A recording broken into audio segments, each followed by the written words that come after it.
It's 1930, and somewhere in a dimly lit cabaret in Berlin, a woman in a top hat and tuxedo leans against a piano, cigarette smoke curling around her angular face as she sings in a voice that sounds like whiskey and velvet. The crowd is mesmerized, not just by her voice, but by something they can't quite name, a dangerous allure that blurs every line society has carefully drawn.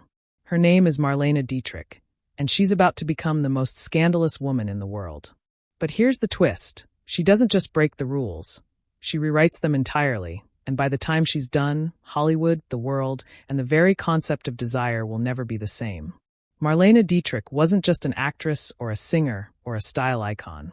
She was a force of nature wrapped in silk and cigarettes, a woman who loved with abandon, lived without apology, and defied every expectation placed upon her. In an era when women were supposed to be demure and obedient, Marlene was anything but. She seduced men and women with equal fervor, wore men's clothing decades before it was acceptable, told Hitler himself to go to hell, and lived her entire life as if the rules simply didn't apply to her. And maybe they didn't, because when you're Marlene Dietrich, you don't follow the path, you create it. This is the story of a woman who was born into Prussian rigidity but chose chaos and freedom instead. A woman who transformed herself from Marie Magdalene Dietrich of Berlin into Marlene Dietrich of the universe. A woman whose love life read like a who's who of Hollywood and beyond, whose courage during World War II saved lives, and whose style influenced generations of rebels who came after her. So buckle up, because we're about to dive deep into the glamorous, shocking, and utterly fascinating life of one of history's most iconic figures. And trust me, this story has more twists than a film noir plot and more scandal than a dozen tabloids combined. Marie Magdalene Dietrich was born on December 27, 1901, in the Schönberg district of Berlin, Germany. Her father, Louis Erich Otto Dietrich, was a police lieutenant, and her mother, Wilhelmina Elisabeth Josephine, came from a family of jewelers and watchmakers. This was a proper middle-class Prussian family where discipline and decorum were valued above all else. Young Marie, she wouldn't become Marlene for years yet, was raised in an environment of strict propriety and traditional values. But even from the beginning, there were hints that this particular little girl wasn't going to conform to anyone's expectations. Her father died when Marlene was young, and her mother remarried a cavalry officer named Eduard von Losch. The family maintained their respectable status, and Marlene received the education befitting a proper German girl of her class. She learned French, studied music, and was trained in the violin with dreams of becoming a concert violinist. For a while, it seemed like Marlene might follow a conventional path. But fate, as it often does, had other plans. A wrist injury ended her dreams of becoming a professional violinist, and this setback, which might have devastated someone else, became the catalyst that pushed Marlene toward the stage. In the early 1920s, Berlin was transforming into one of the most vibrant and decadent cities in Europe. The Weimar Republic brought with it a cultural explosion: cabaret clubs, jazz music, experimental theater, and an atmosphere of freedom that felt revolutionary after the constraints of the war years. Into this glittering, chaotic world stepped young Marlene, drawn to the theater like a moth to flame. She began taking acting lessons and performing in small theater productions and cabarets. It was during this time that she started calling herself Marlene, a combination of her two first names, Marie Magdalene, creating a stage persona that sounded exotic and mysterious. The cabaret scene of 1920s Berlin was unlike anything that existed before or since. It was a world of sexual freedom, artistic experimentation, and deliberate provocation. Women performed in men's clothing, androgyny was celebrated, and fluid sexuality was not just accepted but often part of the performance itself. This environment shaped Marlene profoundly. Here, she learned that desire could be complicated, that gender could be performed and played with, and that power came not from following rules but from understanding how to break them with style. She wasn't just learning to act, she was learning to be Marlene Dietrich. In 1923, on the set of a film called Tragedy of Love, Marlene met Rudolf Sieber, a handsome and fastidious assistant director. By all accounts, Sieber was smitten with Marlene, and in a move that surprised many who knew her wild spirit, Marlene married him in 1924. She was just 22 years old. The following year, they had a daughter, Maria Elisabeth Sieber, who would later become known as Maria Riva. On the surface, it looked like Marlene had settled into domestic life. But appearances, especially where Marlene was concerned, were always deceiving. Here's where Marlene's story takes its first truly scandalous turn. Marlene and Rudolf would remain legally married until his death in 1976, 53 years of marriage. But theirs was not a conventional union by any stretch of the imagination. Almost from the beginning, they maintained what we would today call an open marriage, though back then, there wasn't really a term for what they had. Both took lovers freely, and while Rudolf eventually moved to America and later to a chicken farm in California, often living with Marlene's former assistants and lovers, the two maintained a deep friendship and business partnership throughout their lives. Marlene supported Rudolf financially for decades, and he remained one of the few constants in her turbulent life.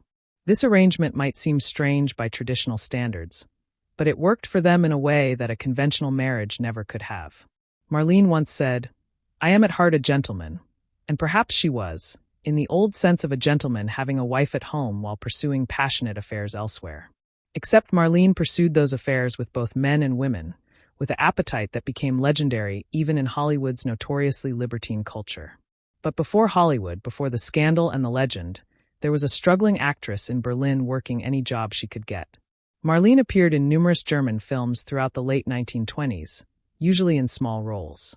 She was working steadily, but hadn't broken through to stardom. Then, in 1929, everything changed when a particular American director came to Berlin looking for his muse. Josef von Sternberg was already an acclaimed director in Hollywood when he came to Germany to make a film version of Heinrich Mann's novel Professor Unrat, which would become The Blue Angel. He was looking for someone to play Lola Lola, a cabaret singer who destroys a respectable professor's life. According to legend, von Sternberg saw Marlene performing in a review, and something about her, the way she moved, the quality of her voice, the androgynous sensuality she projected, convinced him she was perfect for the role. What happened next would launch one of cinema's most iconic partnerships and create a star whose light would shine for decades. The Blue Angel premiered in 1930, and Marlene's performance as Lola Lola was nothing short of revolutionary. She played a cabaret performer who sits on a barrel, spreads her legs with casual sensuality, and sings Falling in Love Again, in a voice that manages to be both innocent and knowing, vulnerable and dangerous. She wore top hat and stockings, garters and bow ties, creating an image that blended masculine and feminine elements in a way audiences had never quite seen before. The film was a sensation, and overnight, Marlene Dietrich became an international star. But von Sternberg saw something more in Marlene than just a talented actress. He saw a blank canvas upon which he could create his ultimate artistic vision. He became obsessed with crafting her image, with lighting her face in ways that emphasized her extraordinary bone structure, with creating scenarios that showcased her unique blend of glamour and danger. Their relationship, whether it was romantic, artistic, or both, became one of the most intense collaborations in film history. Between 1930 and 1935, they would make 7 films together, each one further cementing Marlene's status as a Hollywood goddess. On the strength of The Blue Angel, Paramount Pictures offered Marlene a contract and brought her to Hollywood in 1930. Her first American film was Morocco, directed again by von Sternberg. In it, Marlene played a cabaret performer, sensing a pattern here, who famously appears in one scene dressed in a top hat and tuxedo, singing to an audience before walking over to a woman in the crowd and kissing her full on the lips. In 1930, in a mainstream Hollywood film, the scene caused a sensation and would become one of the most iconic moments in cinema history. It was scandalous, erotic, and utterly mesmerizing. Marlene had announced to America that she was here, and she was going to play by her own rules. Her partnership with von Sternberg continued through films like Dishonored, where she played a spy, Shanghai Express, where she delivered the immortal line, "It took more than one man to change my name to Shanghai Lily," and Blonde Venus, which featured Marlene in a gorilla suit, because why not? Each film built upon the Dietrich mystique, the sultry voice, the impeccable style, the air of mystery and sexual danger. Von Sternberg lit her face like a work of art, finding angles that made her cheekbones look like they were carved from marble and her eyes seem impossibly large and expressive. But while von Sternberg was crafting Marlene's image on screen, off-screen, Marlene was crafting her own legend through a series of affairs that would make her one of the most talked-about women in Hollywood. And this is where things get really interesting. Hollywood in the 1930s operated under strict moral codes publicly, while privately being a hotbed of affairs, secret relationships, and hidden scandals. The studios controlled their stars' images carefully, crafting wholesome personas for the public while quietly cleaning up scandals behind the scenes. But Marlene, who had grown up in the sexually liberated atmosphere of Weimar Berlin, found Hollywood's hypocrisy amusing at best and irrelevant at worst. She lived her life openly in ways that shocked even jaded Hollywood insiders. From the very beginning of her time in Hollywood, Marlene took lovers with a freedom that was remarkable for anyone in that era, let alone a woman. Her first major Hollywood affair was with Gary Cooper, her co-star in Morocco. Cooper was then one of Hollywood's biggest stars, tall and handsome with an all-American quality that contrasted perfectly with Marlene's European sophistication. Their chemistry on screen was electric, and it translated into a passionate affair off-screen. The studio, of course, was thrilled. Romances between co-stars helped sell tickets. But they had no idea they were dealing with a woman who would make Gary Cooper look tame. Because here's what made Marlene truly scandalous for her time. She didn't just have affairs with men. She had affairs with women too, and while she kept it relatively quiet, it was an open secret in Hollywood that Marlene was bisexual long before there was really a term in popular culture for such a thing. She was part of what was called the sewing circle, a phrase used to describe a network of lesbian and bisexual actresses in Hollywood who maintained public heterosexual personas while privately having relationships with women. But even within the sewing circle, Marlene stood out for her openness and her refusal to feel shame about her desires. One of Marlene's most significant relationships with a woman was with Mercedes de Acosta, a Cuban-American poet, playwright, and socialite who was known for her affairs with some of Hollywood's most famous women. Mercedes was openly lesbian at a time when that was professionally and socially dangerous, and she had a reputation for seducing some of the most beautiful and talented women in Hollywood. Her most famous conquests supposedly included Greta Garbo, Isadora Duncan, and yes, Marlene Dietrich. Marlene and Mercedes had an intense affair in the early 1930s, though like many of Marlene's relationships, it was passionate, tempestuous, and ultimately finite. Speaking of Greta Garbo, there are persistent rumors that Marlene and Garbo, the two most iconic European actresses in Hollywood, had an affair themselves. Some sources claim they worked together in a 1925 German film, The Joyless Street, and had a brief romance that ended badly, leading to a lifelong rivalry between the two women. Whether or not they were lovers, what's certain is that Garbo and Dietrich represented two very different approaches to fame. Garbo was intensely private, famously wanting to be alone, while Marlene courted publicity and seemed to enjoy shocking people. They were rivals in the way that two queens in the same kingdom must inevitably be, and Hollywood delighted in comparing them and playing them against each other. But Marlene wasn't done shocking Hollywood. Throughout the 1930s, she had affairs with John Gilbert, Brian Aherne, Douglas Fairbanks Jr., and Maurice Chevalier, among many others. She had a passionate relationship with French actor Jean Gabin that lasted several years and was one of her most serious romantic entanglements. When Marlene and Gabin's relationship ended badly, she was reportedly devastated in a way that few of her other affairs had left her. For all her cool sophistication, Marlene could fall hard when she truly connected with someone. Then there was Édith Piaf, the legendary French singer. According to various biographers and people close to both women, Marlene and Piaf had an affair and remained close friends until the 1970s. Can you imagine? Two of the 20th century's most iconic singers, both known for voices that could break your heart and performances that felt like intimate confessions, involved romantically. The mind reels. The list of Marlene's conquests reads like a Hollywood phone book. John Wayne, with whom she made several films and allegedly had an affair that Wayne's wife discovered. Yul Brynner, with whom she had a relationship that lasted more than a decade when Marlene was in her 50s. Frank Sinatra, George Bernard Shaw, Mike Todd, Kirk Douglas, and even, according to some sources, John F. Kennedy. Marlene collected lovers the way some people collect stamps, except her collection was considerably more interesting.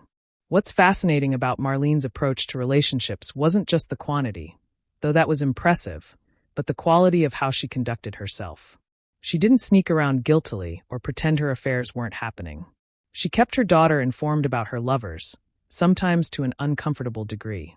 She spoke openly among friends about her relationships with both men and women. She seemed genuinely confused by people who thought she should be ashamed or secretive. For Marlene, desire was natural, Pleasure was to be pursued, and love in all its forms was to be celebrated.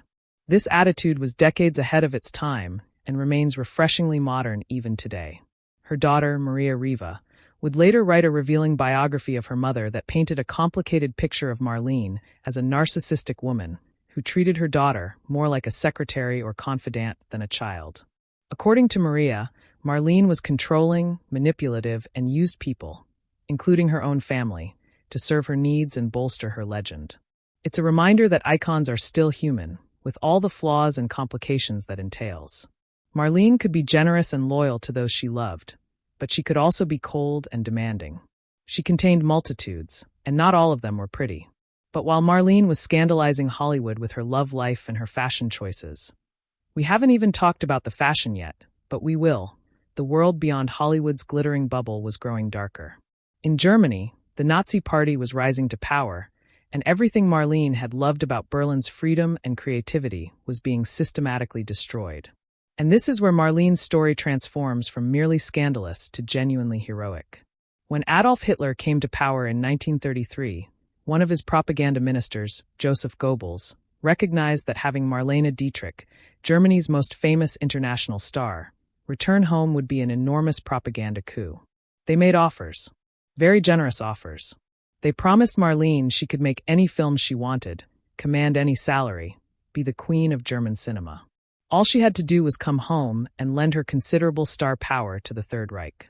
Hitler himself reportedly wanted Marlene to return, seeing her as a symbol of German beauty and talent. Marlene's response was unequivocal. She told them to go to hell. In an era when many people, including some Hollywood figures, were either ambivalent about the Nazis or actively sympathetic, Marlene's stance was clear from the beginning. She refused all offers, no matter how lucrative.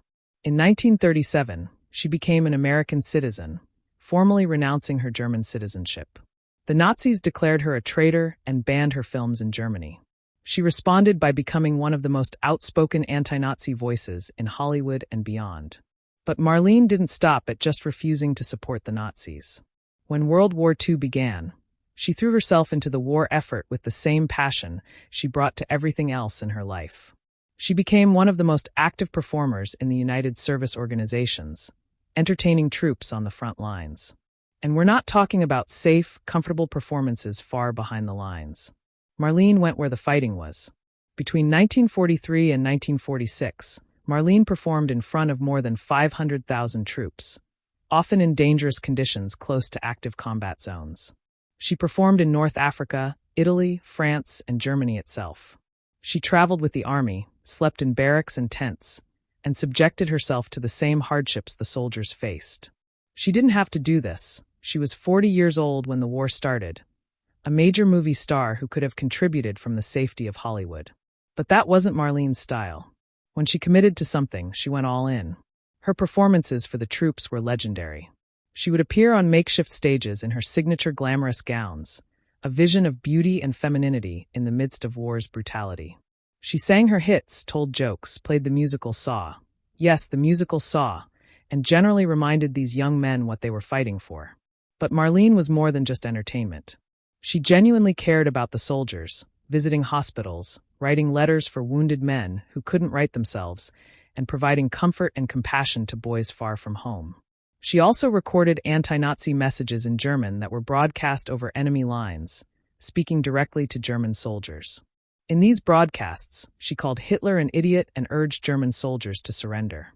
She recorded German versions of popular songs that became hits among both Allied and German troops. Most famously, her version of Lily Marlene became the anthem of World War II, beloved by soldiers on both sides of the conflict. The Nazis tried to ban it but couldn't. It was too popular even among their own troops. Think about the courage this required. Marlene knew that if Germany won the war, she would be executed as a traitor. She knew that her family members still living in Germany could face retaliation. Her sister lived in a concentration camp for a time. Accounts differ on the details, but the connection to Marlene certainly didn't help her situation. Marlene was risking everything to fight against the country of her birth because she believed it was the right thing to do. For her service, Marlene received the Medal of Freedom from the United States, one of the highest civilian honors, and was made a Chevalier of the French Legion of Honor.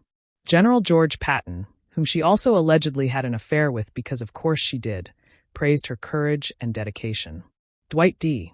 Eisenhower said she had been worth an entire division of soldiers for morale purposes. She was a genuine war hero, and this often gets overlooked in discussions of her life because the scandal and glamour are so attention-grabbing. But Marlene's courage during World War II was real, profound, and literally life-saving. After the war, Marlene's relationship with Germany remained complicated. Many Germans viewed her as a traitor for decades. When she returned to perform in Germany in the 1960s, she faced protests and hatred from people who couldn't forgive her for turning against her homeland. Marlene was hurt by this rejection, but never apologized for her choices. She had chosen humanity over nationalism, conscience over convenience, and she never wavered in her belief that she had done the right thing. Now, let's talk about what made Marlene iconic beyond just her acting and her war service. Her revolutionary approach to fashion and gender presentation. Because while many things about Marlene were ahead of her time, her fashion choices were positively prophetic. In the 1920s and 30s, women's fashion was becoming more relaxed than it had been in the Victorian era, but there were still strict rules about what women could wear. Women wore dresses or skirts. Pants were absolutely out of the question for any respectable woman. Makeup was worn, but in a way that was supposed to look natural. And the overall aesthetic was supposed to emphasize femininity above all else. Marlene said no thank you to all of that. She began wearing men's clothing, tuxedos, suits, ties, top hats, both on screen and in her personal life. She became famous for her impeccably tailored men's suits, wearing them to premieres, restaurants, and around Hollywood with a nonchalance that suggested she found the controversy baffling. And the thing is, she looked absolutely stunning. The masculine tailoring emphasized her long legs, slim figure, and elegant bearing. She wore these suits with feminine touches, impeccable makeup, jewelry, high heels, creating a look that was neither fully masculine nor fully feminine, but something entirely her own. This androgynous style was revolutionary. There were a few other actresses experimenting with menswear. Katharine Hepburn famously wore pants and was considered eccentric for it. But no one did it with Marlene's combination of glamour and defiance. Marlene made it look not just acceptable, but sophisticated and sexy. She showed that a woman could wear masculine clothing and become more feminine, more desirable, more powerful because of it, not despite it. Her fashion influence extended beyond just menswear. She popularized certain looks, the perfectly arched eyebrow, the heavily shadowed eye, the sculpted cheekbone, that became synonymous with old Hollywood glamour. She reportedly had some of her molars removed to make her cheekbones more prominent, though this might be Hollywood legend rather than fact. What's certain is that she was obsessive about her appearance, understanding that her image was her power and guarding it jealously. She also understood lighting and photography in ways that few actors did. She worked closely with cinematographers to ensure she was lit perfectly, and she knew her angles so well that she could position herself instinctively for the most flattering shot. This wasn't vanity. Well, it wasn't just vanity. It was professional expertise. Marlene understood that film was a visual medium and that her face and body were her instruments. She maintained them with the same care a violinist maintains their violin. As Marlene moved through the 1940s and 50s, her film career became less central to her life, but she remained a major star. She worked less frequently but memorably, including a brilliant turn in Billy Wilder's A Foreign Affair and a comeback role in Stage Fright for Alfred Hitchcock. But increasingly, Marlene found her true calling in live performance, returning to her cabaret roots but now as a major international star. Her one-woman show, which she performed around the world from the 1950s through the mid-70s, became legendary. She appeared in shows in Las Vegas, Paris, London, and dozens of other cities, commanding enormous fees and selling out venues. These weren't just concerts, they were events. Marlene, now in her 50s, 60s, and eventually 70s, would appear in sheer, crystal-covered gowns designed by Jean Louis that cost thousands of dollars and sparkled under the lights like she was wearing starlight itself.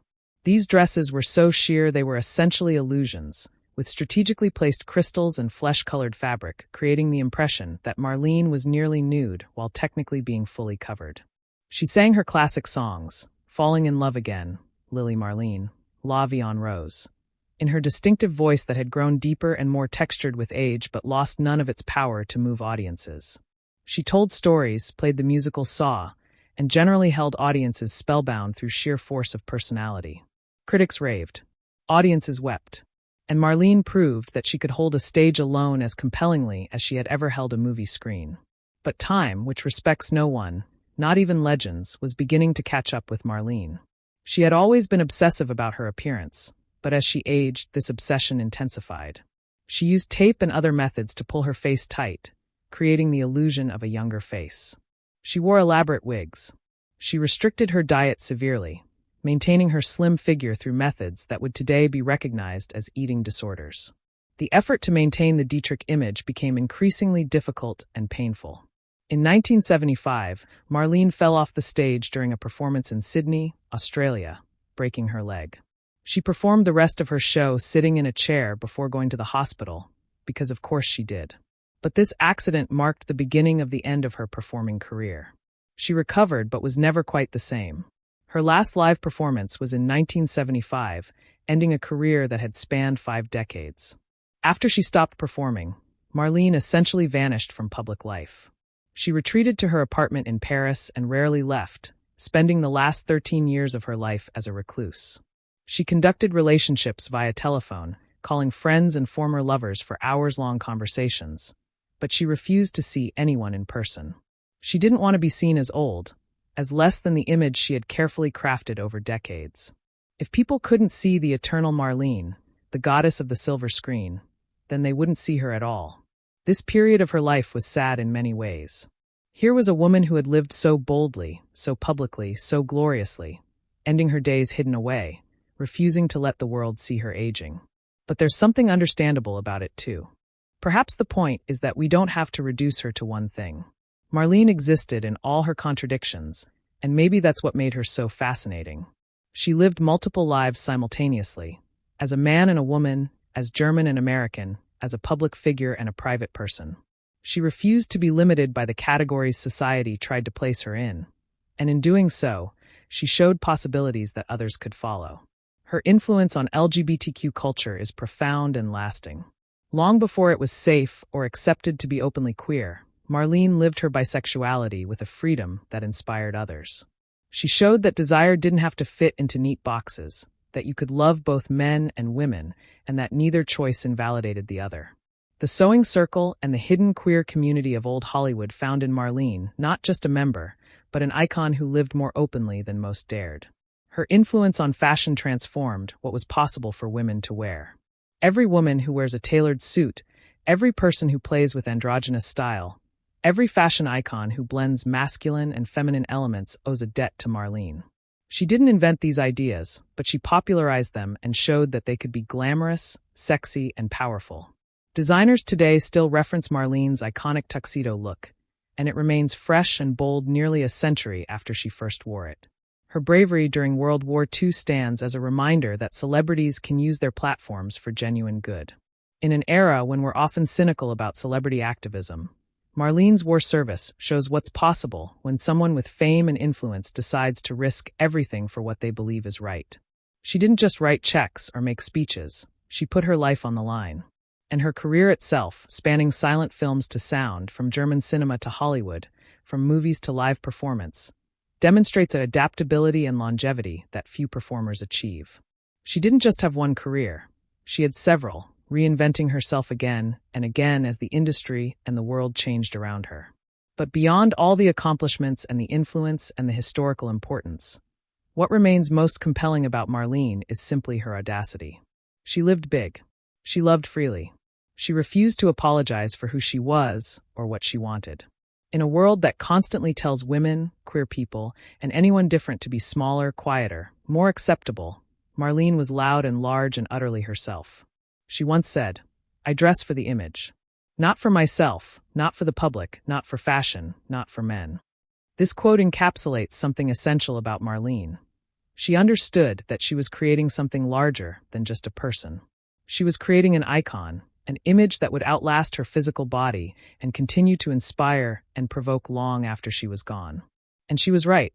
The Marlene Dietrich we remember, the Marlene who exists in films and photographs and recordings, is in some ways more real and certainly more enduring than the actual woman who lived and died in Paris. There's also something poignant about her final years of isolation. Here was a woman who had loved so many people, who had been loved by so many in return, ending her life alone and hidden.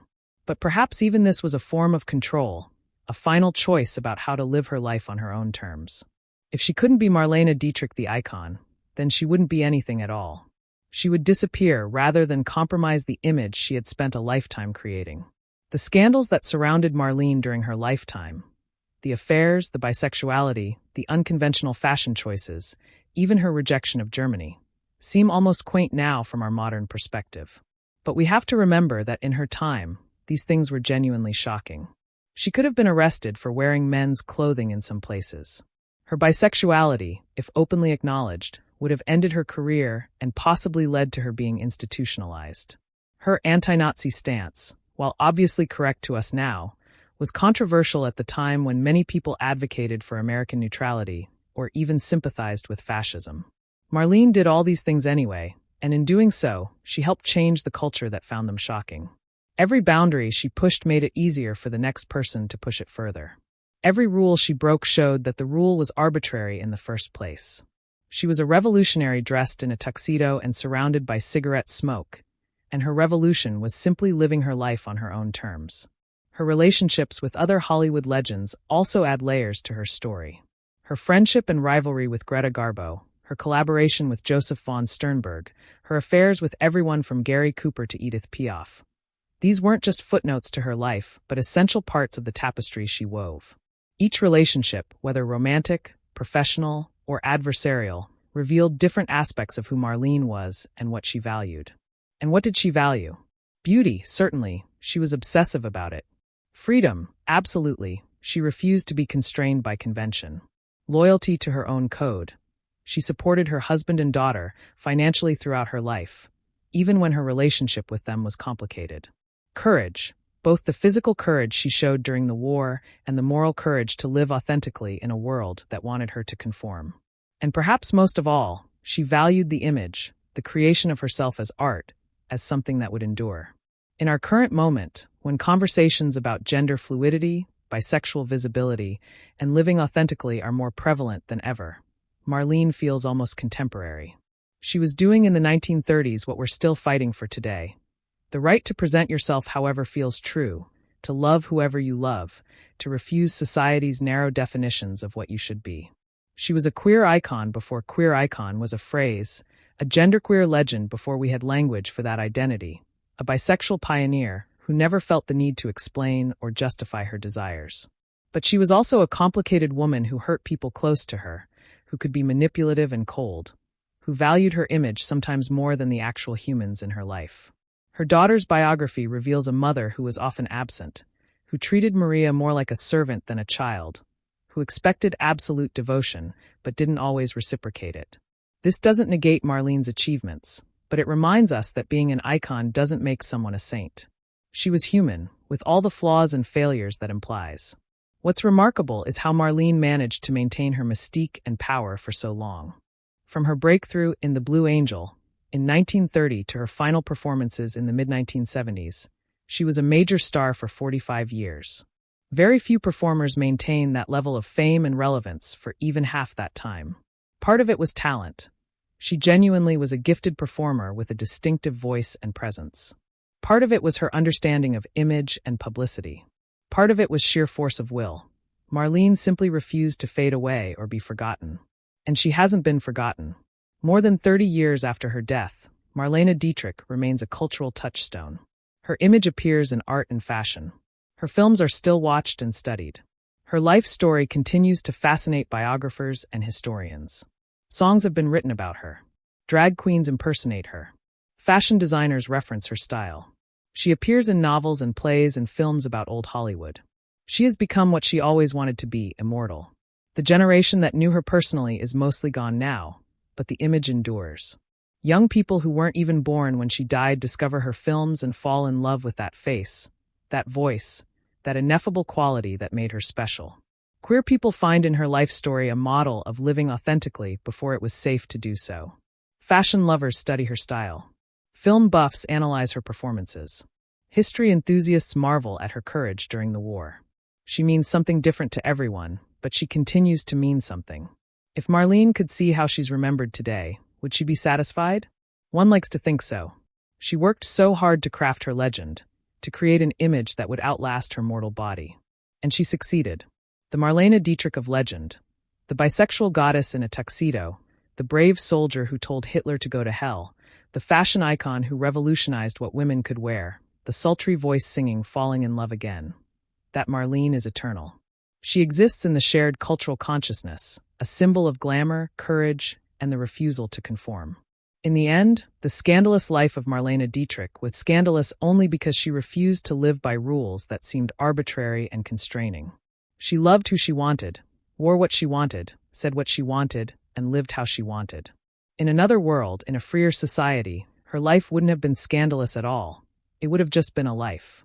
But she lived in a time when everything about her was transgressive, and instead of making herself smaller to fit, she exploded outward, taking up space and daring the world to deal with her. And the world did deal with her. Sometimes with shock, sometimes with admiration, sometimes with condemnation, but always with attention. Because Marlene Dietrich was impossible to ignore.